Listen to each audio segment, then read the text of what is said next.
যদি পূর্ব নির্ধারিত বেশ কিছু ধারণা থাকে, যে পূর্ব থেকেই আমরা যেটা জানি আসতেছি কোরআন অনুযায়ী, সেটা আবার মিলিয়ে দেওয়া যায়। কিন্তু পূর্ব ধারণা ছাড়া এই নামাজকে, প্রচলিত নামাজকে কোরআন অনুযায়ী সালাত বানানো সম্ভব না, পূর্ব ধারণা ব্যতীত। একজন মানুষ যদি নামাজ কি জিনিস যদি কেউ স্বচক্ষে না দেখে, ও যাই কোরআন পড়ে জীবনেও বলবো না যে প্রচলিত সালাতকে বা প্রচলিত নামাজকে সালাত বলা হচ্ছে, এটা বলবো না। একটা পয়েন্ট, আপনি সুন্দর কথা বলছেন। কিন্তু সূরা নিসার 2 নম্বর আয়াতটা পড়লে বোঝা যায় যে প্রচলিত সালাত আর ওই যে কি সালাত 102 যুদ্ধের নম্বর আয়াত। কথা। হ্যাঁ, হ্যাঁ, হ্যাঁ। হুম।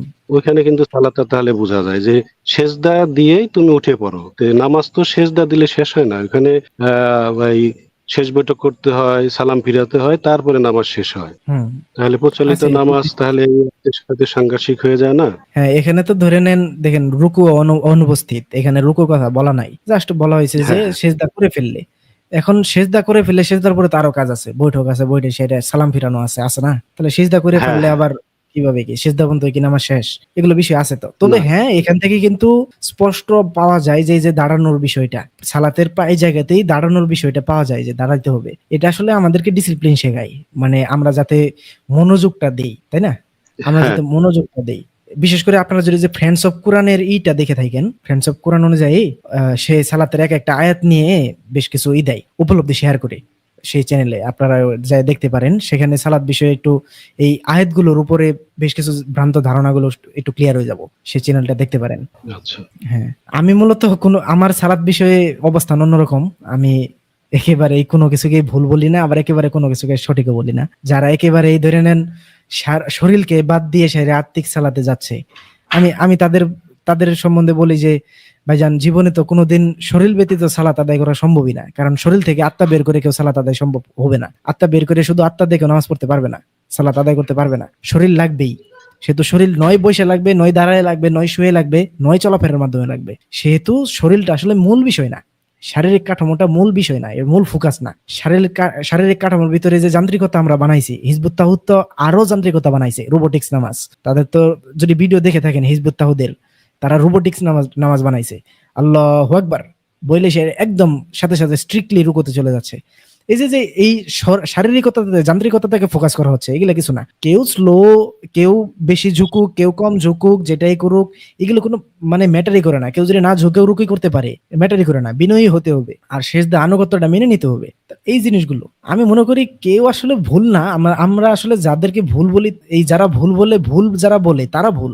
আদৌ মূলত এখানে আমাদের সমস্যাটা হচ্ছে ফোকাসে, প্রায়োরিটিতে। আমরা প্রায়োরিটি কোনটাকে বেশি দিচ্ছি? আমরা সেই রিচুয়ালকে প্রায়োরিটি বেশি দিচ্ছি, সেই শারীরিক কাঠামোটাকে প্রায়োরিটি বেশি দিচ্ছি। সমস্যা আমাদের এখানে, আমরা উদ্দেশ্যগুলোকে প্রায়োরিটি দিচ্ছি না। আমরা যদি আল্লাহ বলছে আল্লাহর স্মরণে সালাত কায়েম করো, তা আল্লাহর স্মরণে যদি কেউ সালাত কায়েম করে, সে যেভাবে করুক না কেন, তার সালাত ভুল বলার অবকাশ কার আছে? আমার আছে না অন্য কারো আছে? আল্লাহ বলছে যে না, না, সেটা সূরা আনকাবুতের 45 নম্বর আয়াত, আল্লাহ বলছে যে নিশ্চয়ই সালাত মন্দ ও অশ্লীল কাজ থেকে বিরত রাখে বা বিরত রাখবে, যেটাই ওখানে অনুবাদ করি না কেন। তাহলে যদি কেউ মন্দ কাজ থেকে, যদি এমন সালাত সে যদি আল্লাহর সাথে স্মরণ করে, আল্লাহর সাথে সংযুক্ত স্থাপন রাখে, কেউ যদি মন্দ কাজ, অশ্লীল কাজ থেকে বিরত থাকে, তাহলে আমি সারা জীবন ভরা যতই ধ্যান ধরে বই থাকি না কেন, আমার সালাতের থেকে ওর সালাত উত্তম, তাই না?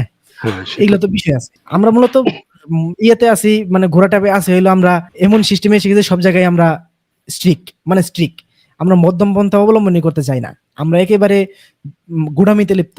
এটা আমাদের সমস্যা। যেই যেটা করতেছে গুলামিতে। এখন দেখেন না, বিভিন্ন দলাদলি শুরু হয়ে গেছে। আপনি আমার কাছ থেকে এক কথা শুনবেন, যশোরীর কাছ থেকে আরেক কথা শুনবেন, রিজন ভাইয়ের কাছ থেকে আরেক কথা শুনবেন, মুরাদ্দিন আমজাদের কাছ থেকে আরেক কথা শুনবেন।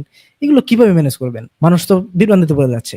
এগুলো ম্যানেজ করা সম্ভব না তো। আমি তো এগুলো নিয়ে, এগুলোর জন্য আরো ভেঙে পড়ছি, যে এক একজন এক এক কথা বলতেছে। কারণটা কি? এক কোরআন, কিন্তু তারপরেও তো হাদিস পন্থীরা কতগুলো ভাগ হয়েছে। ভাগ তো আমরা বেশি হবো, মূল বিষয়গুলি নিয়ে ভাগ হয়ে যাবো আমরা। অলরেডি হওয়া শুরু করছে, হয়তোবা দেখছেন অনলাইনে, যদি দেখে থাকেন এক একজনের এক এক কথা। সেটা এখানে মূলত বিষয়টাই হলো যে আমরা সবকিছুকে গুড়ামি করে ফেলি। গুড়ামি বাদ দিলেই সবাই একমতে আসা যায়, সবাই ঐক্যতায় আসা যায়। একমত না হইলেও ঐক্যতে আসা যায়। এখন কোরআন তো একমতের কথা বলে। এখন এটা হুম। হওয়াটাই হচ্ছে সবচেয়ে কঠিন ব্যাপার দেখা যায়। আল্লাহ বলছে যে সহজ সরল করে দিচ্ছে, কিন্তু এটা কঠিন হয়ে গেছে। হ্যাঁ, এই যে দেখেন, একজন দেখেন কমেন্ট করেছে যে আমি জানতে চাই আজান কেন কোরআনে নাই? আজানটা আসল আসলো, আজানটা আসলো কোন জায়গা থেকে? দয়া করে একটু জানাবেন। আজান মূলত এই যে মানুষকে সালাতের জন্য এক জায়গায় ডাকছে, এটার জন্যই। আর প্রচলিত সালাতের সব থেকে ভ্যালিড পয়েন্ট একটাই আমি যেটা মনে করি, সেটা হলো যে কোরআন সংরক্ষণ। আল্লাহ তো কোরআন সংরক্ষণ করবেন বলেছেন, এন্ড কোরআন সংরক্ষণ একমাত্র ওই আমলে তো আর লিপিবদ্ধ করে নাই, সেটা তো আমরা কোনোভাবে প্রমাণ করতে পারবো না যে লিপিবদ্ধ করেছে। লিপিবদ্ধ হয়েছে কিন্তু পরিপূর্ণভাবে লিপিবদ্ধ হয় নাই, পরবর্তীতে এসে হয়েছে। কিন্তু একমাত্র কোরআন সংরক্ষণ হয়েছিল মৌখিকভাবে, মুখস্থ বিদ্যায়। মানুষজন বারবার এই সালাতের মাধ্যমে তো কোরআনটাকে মানুষ আল্লাহ তাআলা হযরত মুহাম্মদ সাল্লাল্লাহু আলাইহি ওয়াসাল্লাম প্রতিষ্ঠা করছে। সেহেতু সবাইকে সেখানে একটা টাইম ফিক্স করা যে এই টাইমে সবাই আসো, এই যে সুন্দর মতো দুপুর পর্যন্ত কাজ কাম করলো, দুপুরের পরে আইসে সেরে সবাই সালাতে জয়েন হইলো, সবাই একসাথে আসো, মিটিং করবো, মিটিং করে সেরে এখন সুন্দর মতো কোরআনে আল্লাহ তাআলা এই নাজিল করছে, এই বারবার করে তেলাওয়াত করে শোনাইতেছে। এইগুলো ছিল সালাত। মূলত সালাত তো খালি একটা দিকে ফোকাস না, সালাত তো সকল দিকে ফোকাস, একদিকে তো আর কিছু না। যত ভালো কাজ আছে সবই তো সালাত। সেটাই তো, সে তো ওখানে সবাইকে একসাথে কইরে কোরআনটাকে শোনানো হইতো। এই হিসেবে এখন বর্তমান যুগে আসার পরে এই যে আস্তে ধীরে আজানে রূপান্তরিত হইলো সেটা। এখন আমি যদি আজান দিয়ে না ডাকে, আপনি যদি জনে জনে বাড়ি বাড়ি যায় ডাকে, এই যে যেমন আমরা সালিশি করি, যারা গ্রাম অঞ্চলে সালিশি করে থাকে তাদেরকে দেখতে পারবেন যে কোনো একটা বৈঠক পড়লে বাড়ি বাড়ি যায় সেটা ডাক দেয় যে শুক্রবারে নামাজের পরে আছে, সবাই একটু আসবেন, বা সকালে আছে নামাজের আগে বৈঠক আছে, সবাই আসবেন। এই যে যদি যায় যদি সবাই দাওয়াত দেয় বা সবাই যদি ডাইকে আনে, এটা এক বিষয়। সেহেতু সবাই সিম্পল ভাবে একটা পথ বাই করে নিল, চলো না আজান দেই, একটা সিম্পল একটা পথ, আজান দেই, সবাইকে ডাক দেই। এই যে আস্তে আস্তে করে ডেভেলপ হইলো, রেভলিউশন হইলো, আজান এখন মাইকে চলাচল শুরু হইলো। এখন আইসে সাইরা এটা শব্দ দূষণে পরিণত হইলো। আজান এক জায়গায় এক মসজিদে দূর থেকে দিলেই কিন্তু যথেষ্ট ছিল, সবাই শুনলেই হইলো, সবাই যার যার মসজিদে চলে যাইতো। এক মসজিদে আজান হয়েছে, সবাই যার যার মসজিদে চলে যাইতো। কিন্তু এখানে আজান শুরু হইলে, শহর অঞ্চলে বিশেষ করে আজান শুরু হইলে চারিদিক থেকে আরো অসুস্থ মানুষ আরো অসুস্থ হয়ে যাবো, কি একটা পরিস্থিতি গড়ে তুলছে। এগুলি তো গুড়ামি, এগুলো আজান কোনো বিধানের মধ্যে পড়ে না, মানুষকে ডাকার জন্য হইতে পারে। আমি একটা করবো, আমি মানুষকে যেমন ধরেন লাইভে মানুষের কাছে আমি নোটিফিকেশন পাঠাইতেছি না, লিঙ্ক পাঠাইতেছি না, লিঙ্ক পাঠানো কি আমার কোনো বিধান না? তো আমি তো মানুষকে তো লিঙ্ক পাঠাচ্ছি কিসের জন্য? যাতে আইসে আমার লাইভটা দেখে। এই আজান গুলো কিভাবে নিতে, আমরা কিন্তু ইসলামকে সিম্পল করলেই সিম্পল থাকে। হ্যাঁ, না এখানে দেখা গেছে কি যে আজানটা এখন ওই যে হাদিসে বানিয়ে ফেলছে যে একটা মসজিদ করলে জান্নাতে তার জন্য একটা ঘর। এর জন্য আমাদের প্রত্যেক মহল্লায় মহল্লায় মনে হয় যে এত মসজিদ যে আছে বলার মতো না, ওই যে বেহেশতে ঘর পাওয়ার আশায়।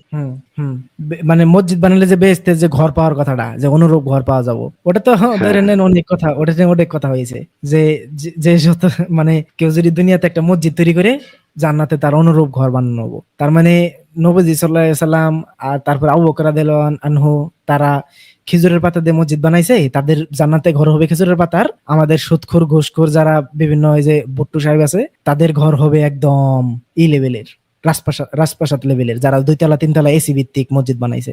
এসি থাকবে। হ্যাঁ, ঠিক আছে ভাইয়া, অনেক কথা বললাম। আপনি অসুস্থ ছিলেন নাকি ভাইয়া? বেশ কিছুদিন লাইভ বন্ধ ছিল। হ্যাঁ, আমি একটু অসুস্থ ছিলাম, আর আমি মানসিক দিক দিয়েও খুব অসুস্থ এখনো। আমার আসলে অনেক খারাপ অবস্থা যাইতেছে, যার জন্য আর কি একটু সমস্যায় আছি। আরো হ্যাঁ, ইনশাল্লাহ, আল্লাহ ভরসা। আর 2 জন এখানে আসছেন, চাইলে কিছু আপনারা বলতে পারেন।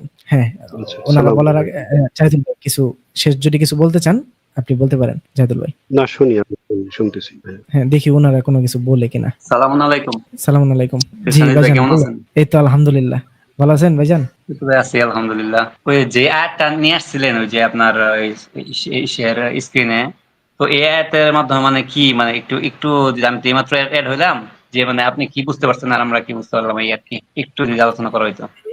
এই আয়াতে আর কি বুঝবো কোন? এই আয়াত দিয়ে যা মন ধরে তাই করান যায়, এমন একটা সিস্টেম। এখানে তো ধরে নেন আহলে কোরআনের বিভিন্ন যারা দিক রয়েছে, এদের মধ্যে কেউ কেউ বলে থাকে যে এখানে আদৌ যে যুদ্ধক্ষেত্রে সবাইকে ডাইকে সেখানে যুদ্ধের শপথ গ্রহণ করানো বা এইটাই বিভিন্ন কিছু একটা সংযোগ স্থাপন করে তাদেরকে পুরো প্ল্যানটা মোতাবেক যুদ্ধ করার জন্য এইটা বলা, এই ঢুকে সালাত বিষয়ে তারা এটা ধরে নিছে।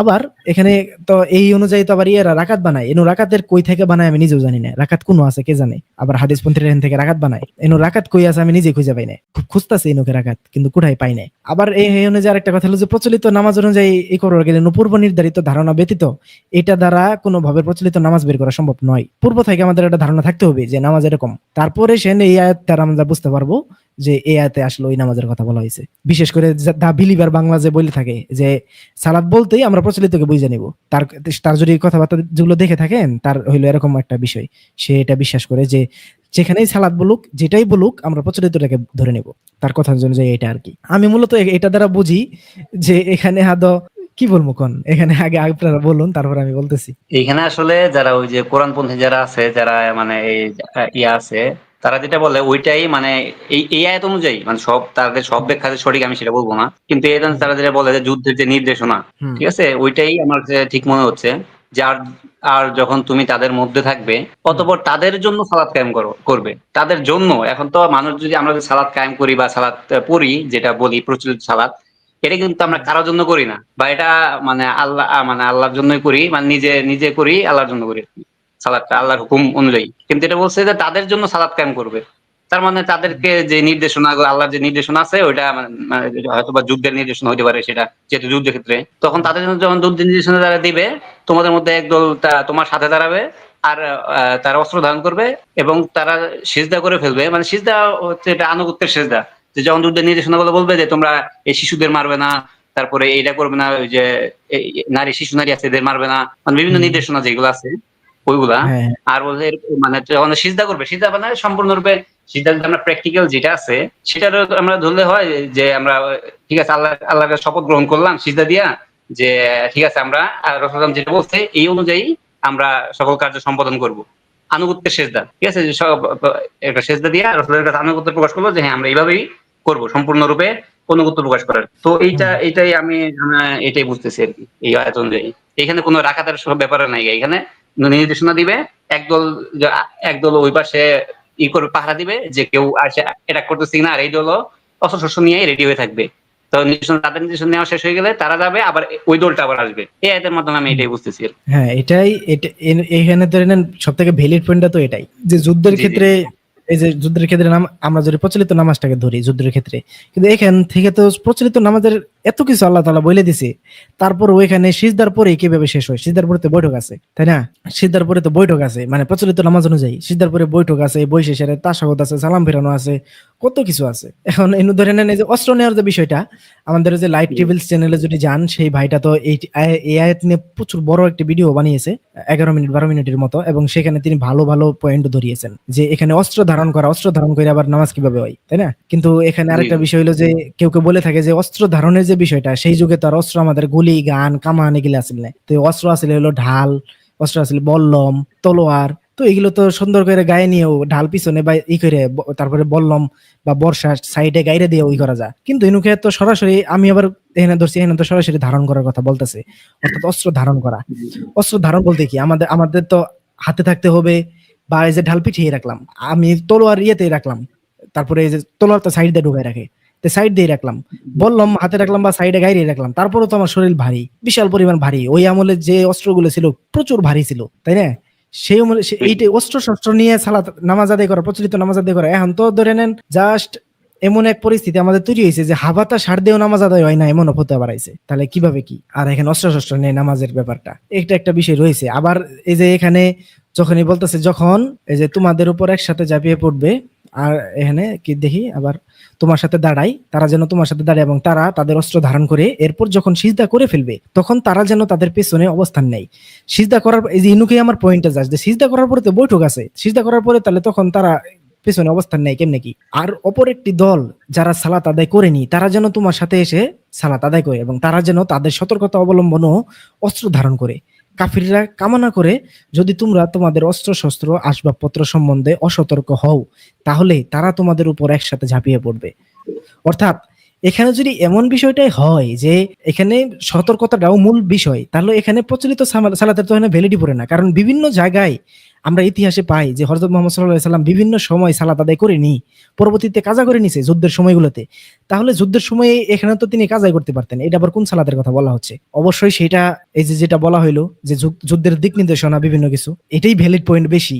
এখানে প্রচলিত নামাজকে তো ধরা যাচ্ছে না। আর প্রচলিত নামাজকে যদি ধরি সেখানেও সেই কথাগুলি বলা হয়েছে, সেই যুদ্ধের এইগুলোকে বলা হয়েছে। আমরা যদি সেইভাবে যদি ধরি না, সবাই দাঁড়াইছে একসাথে, আচ্ছা দাঁড়াইলো, সবাই সিরিয়াল বলতে দাঁড়াইলো, দাঁড়াই সেরা চুপ মধ্যে দাঁড়াইলো, এখন নবীজি সাল্লাল্লাহু আলাইহি সাল্লাম বলা শুরু করলো, দিক নির্দেশনা একই তো হয়ে গেল। আর প্রচলিত সালাত অনুযায়ীও আপনারা যদি হাদিস গ্রন্থগুলো উপরে দেখেন, আমি তো সবাইকে এক কথাই বলি যে ভাই আমরা প্রচলিত সালাদকে মসজিদে গিয়ে যে স্ট্রাকচার দাঁড় করাচ্ছি এটাও তো প্রচলিত সালাতের মধ্যে পড়ে না। প্রচলিত সালাতে তো অনেক কিছু আছে, নামাজের ভিতরে হাদিস অনুযায়ী অনেক কিছু আছে, বসে থেকে নামাজ আছে, শুয়ে থেকে নামাজ আছে। তাহলে নামাজ বিষয়টা তো ফোকাসটাই হলো সেই উদ্দেশ্যগুলোতে, এই শারীরিকতা তো উদ্দেশ্য না। এখানে আবার আরেকটা পয়েন্ট আছে, যেটা হচ্ছে যে আপনার নামাজ ধরেন যে সর্বনিম্ন 2 রাকাত, এখন 1 রাকাত পড়ছে, এখন যদি শত্রু আক্রমণ করে, এখন কি সালাত কি 2 রাকাত পরে 1 রাকাত কইরা মানে উইঠা ফরজ সালাত কি উইঠা পড়ার কোনো ইয়ে আছে, ওই কোনো নিয়ম আছে ভাঙ্গা সালাত ভাঙ্গা উইঠা পড়ার প্রচলিত সালাত যদি হয় সেই ক্ষেত্রে, এটা যদি হয় সেগুলো তো না যারা হ্যাঁ, দাবি করে। সেগুলো তো ধরে নেন হয় যদি মানে এটা আমাদের একটা অনুমান নির্ভর কথা, সেগুলো তো আমরা বলতে পারবো না, আল্লাহ সেফটি দিতেও পারে। কিন্তু আরেকটা বিষয় হলো যে পিছনে তো সবাই দাঁড়ায় আছে, আর তো একদল রয়েছে তারা দাঁড়িয়ে আছে, কিন্তু প্রচলিত সালাত অনুযায়ী নামাজ অনুযায়ী কিন্তু একজন ইমামতি একবারই করে, আর ফরজ একবার হয়ে গেলে পরে আর করে না, তাই না? কিন্তু এখানে কিন্তু নবী সাল্লাল্লাহু আলাইহি সাল্লাম কিন্তু 2বার সালাত আদায় করাইলো। বিষয় আছে, প্রচুর বিষয় আছে, যদিও তিনি শিক্ষক, তিনি বারবার দেখাইতেই পারেন। আচ্ছা, এগুলো নিয়ে আসলে কথা বলে জীবনে শেষ হবে না। তবে ওই যে লাইট রিভিল ভাইয়ের ভিডিওটা দেখেন, ওই এই আয়াত নিয়ে তিনি যা বলেছেন সেটা খণ্ডন করা খুব কঠিন, খুবই কঠিন। আর আরেকটা বিষয় হচ্ছে যে প্রচলিত যে সালাত আছে, যে আমরা যে 5 ওয়াক্ত করি বা শিয়ারা 3 ওয়াক্ত করে, এটা কিন্তু একবারে আমরা যে ডিনাই করে দিব এটাও কিন্তু করা যায় না, মানে অনেক একেবারে দৃষ্টিকোণ থেকে, বুঝতে পারছেন? ডিনাইকৃত কিছু নাই। এর কারণ এটা এটা ডিনাই করতে হলে সর্বপ্রথম আমাদেরকে খুঁজে বের করতে হবে যে এটা সর্বপ্রথম কে চালু করছে, ঠিক আছে? হুম যে কে চালু করছে, যেরকম ওই যে হাদিস শাস্ত্র, যেরকম ওই যে বুখারী এত সালে এই হাদিস লিপিবদ্ধ করা শুরু করছে, তারপরে মুয়াবিয়া এত সালে ওই এটা করছে, ওই যে কি ওই কত হিজরিতে ওই যে আলী রাদিয়াল্লাহু আনহুর সাথে যুদ্ধ করছে, মানে সবকিছু মিলে বাদে একটা তো একটা নির্দিষ্ট একটা মানে আছে, একটা সাল আছে যে কোন সালে কোনটা মানে চালু হয়েছে, ঠিক আছে? ওই যে হুম মুয়াবিয়া নাকি ওই যে আবার ওই যে হযরত আলী রাদিয়াল্লাহু তাআলা তার পরিবারকে তার গালিগালাজ করতে নির্দেশ দিয়েছিল, ওই যে তার সে খিলাফত পাওয়ার পরেই, হুম পর থেকে সেটা একবারে 91 হিজরি না কত, যাই হোক ওটা আমার সঠিক খেয়াল নাই। তো এগুলো একটা নির্দিষ্ট একটা ডেট মানে মেনশন করা আছে। তো এটা যদি আমরা মানে ডিনাই করতে যাই, অনেকে তো ওই যে যারা কোরআন কোরআন নিশ্চয় অনেকে, তাদের মধ্যে অনেকেই আছে যারা বলে যে এটা শিরক, প্রচলিত সালাতটা শিরক। এটা আসলে সরাসরি ভাবে তো আসলে যাচাই না করে ওইভাবে আসলে বলা ঠিক না, ঠিক আমি আছে? তো সবাইকে বলি, আল্লাহ তো এই যে দেখেন এই 102 নম্বর আয়াতটা দেখেন না, এখানে দাঁড়ানোর কথা আছে, তাহলে সালাতে তো দাঁড়াইতে হবো নাকি? আমি বসে আমি উনকে দাঁড়াতে তো লাগবো আমার, মানে অন্তত যদি সেই যুদ্ধ খেতে যাই আমি, আমার তো দাঁড়াইতে হবো, অস্ত্র শস্ত্র নিয়ে দাঁড়ালাম আমি। তাহলে এনুকে বিষয়টাই হইলো যে আমাদের আদৌ যদি কেউ বলে যে শারীরিক সালাত বলতে কিছু নাই, শারীরিকতা কিছু নাই, আমি চ্যালেঞ্জ দিব সবাইকে যে শরীর থেকে আত্মা বের করে নিয়ে শুধু আত্মা দিয়ে নামাজ পড়েন, কেউ দেখি কেমনে পান, কেউ সালাত করেন দেখি কেমনে পান, সম্ভব না। সেহেতু শরীর আমাদের লাগবেই, শরীরের এখন শরীরটাকে ফোকাস ধরবো না আমরা। যেমন ধরে নেন আমরা এই যে আমি বারবারই বলেছি যে আল্লাহ আমাদেরকে খাইতে বলছে, হালাল খাবার খাও, এখন আমি বসে খাই, আমি চেয়ারে বসে খাই বা মাটিতে বসে খাই, এটা তো আমার বিষয়। তাহলে ওটাতে ফোকাস না, আমাদের প্রায়োরিটি কোন দিকে, ওই সালাতের উদ্দেশ্যগুলো পূরণ করার দিকে। আমি সেখানে শরীর কিভাবে কি করি ওটা তো বেদাহের বিষয় না। আর কেউ রুকু যদি স্ট্রিক্টলি করে যে না আমি রুকু একবারে করবো হাঁটুতে, একদম কি এমন শিক্ষা দেওয়া হচ্ছে যে হাতের 5 আঙ্গুল কিভাবে রাখবা রুকুতে, তারপর 2 বুড়ি আঙ্গুলের মাঝখানে নাক রাখবা সিজদাতে, এগুলো তো বিষয় না, এগুলো কোনো বিষয় না, এগুলো যান্ত্রিকতা কোনো বিষয় না। কে কিভাবে করলো না করলো দেখার বিষয় নাই। কারণ যদি এমন থাকতো যে সালাতের স্ট্রাকচার শুধুমাত্র একটা ফিক্স থাকতো, তাহলে নবীজি সাল্লাল্লাহু আলাইহি সাল্লাম নিজে পর্যন্ত একটা ফিক্স অনুযায়ী নামাজ পড়তেন। কিন্তু তিনি তো হাদিস গ্রন্থগুলো অনুযায়ী আমরা পাচ্ছি যে বিভিন্ন ভাবে পড়ছেন। তার মানে এগুলো কোনো ফিক্সের বিষয় না, তিনি উদ্দেশ্য পূরণ করছেন, তিনি সালাদটাকে পূরণ করছেন, এই রিচুয়ালিটিকে পূরণ করে নাই।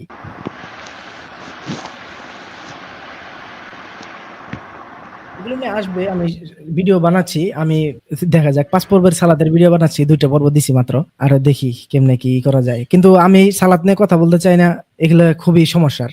সব থেকে বড় সমস্যা হলো 1400 বছর যাবত সালাত শিক্ষা দেওয়া হচ্ছে, আর শিক্ষা দেওয়া শেষ হবে না। কিয়ামত হয়ে যাবে, তারপরও মানুষ নামাজ শিক্ষা শেষ হবে না। নামাজ শিক্ষা বইয়ের যে প্রচলন, একটা করে বই বালা তৈরি করে আপনি নিজেও বানান, দেখবেন মানুষজন কি পরিমাণ কিনতেছে, নামাজ শিক্ষা শেষ হবে না। নামাজ কিভাবে পড়বো আমি কনক্লুশন পাচ্ছি, আমি বুঝতেছি নামাজ কোনটা, তারপরও আরেকজনকে যাই জিগাবো ভাই নামাজ বিষয়ে আপনার কি ধারণা। আবার এনুকে আরেকটা সমস্যা, আমি একটা বিষয় ধরে আছি, আরেকজন এমন কথা বলছে মাথা টনক করে গেছে, আসলে তো আমি যেটা ভাবতেছি অমুকে এটা তো কইলো, এগুলো সমস্যা, খুবই সমস্যা, যার জন্য সালাদ বিষয়ে একটু ধীরে ধীরে আগাচ্ছি। খুকন রানা ভাই লিখেছেন সালামুন আলাইকুম, লাইভে দেখে অনেক ভালো লাগলো। জি ভাইজান, অনেক ভালো লাগলো আপনাকেও। মূলত একটা কথাই বলবো, কেউ গুড়ামি করেন না, সবাই ইয়ের দিকে থাকেন। সালাদ আসসালামু বিষয়ে আলাইকুম। কনক্লুশন ভিডিও দিব একটা। জি আপু বলুন। হ্যাঁ, একটু আরকি যে সালাদ বিষয়টা বলতাম। যে হুম নবীজি যে যুদ্ধের বিষয়টা। হুম, সালাদের যে।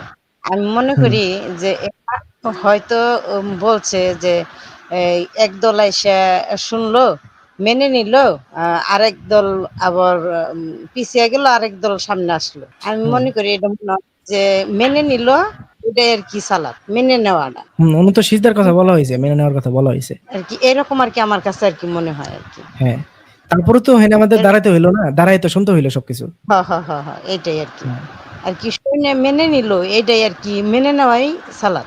হুম। এরকম কি? সেটা আমি তো সেটাই বলতেছি যে হাদিস অনুযায়ী তো নামাজের বিভিন্ন তরিকা আছে। নামাজ তো খালি হ্যাঁ, একরকম হ্যাঁ। না। না, আমরা যারা প্রচলিত সালাতের পক্ষে দাঁড়ায় কথা বলতেছে, তাদেরকে আমি বলি যে ভাইজান প্রচলিত সালাত কত ধরনের আছে, কত ধরনের হাদিস হুম, অনুযায়ী নামাজ আছে সেগুলো বের করেন। বসে থেকে কি নামাজ হুম। নাই? শুয়ে থেকে কি নামাজ নাই? হ্যাঁ, আছে। তাহলে শুয়ে ওই যে শুয়েও সালাত আছে। তাহলে নাই কি? শুয়ে দাঁড়িয়ে। তাহলে আমরা সেগুলোর প্রতি আমল করতেছি না। আমরা আসলে ধরে নেন হাদিসের হাদিসের নামাজের বিরুদ্ধে যাচ্ছি না। আমরা তাদের বিরুদ্ধে যাচ্ছি যারা জাস্ট একটা জিনিসকে নামাজ বানায় রাখছে, সালাত বানায় রাখছে। হ্যাঁ, হ্যাঁ, হ্যাঁ, যে হ্যাঁ। মসজিদে আসমু, এই আইসা ইমামের মতে ইমামে যা কব শুনবো না কিছুই, বুঝবো না কিছুই, জাস্ট পইরে ধরে দিনের শেষে জামুগা। দাঁড়াইলাম পিছনে দাঁড়িয়ে ও রুকু সেজদা দিয়ে চলে গেলাম। বুঝলাম না তো কিছুই। হ্যাঁ, সেটাই। নামাজের কাজে আচ্ছা যে কি আমাদের বললাম, বুঝলাম না। হ্যাঁ, সেটাই।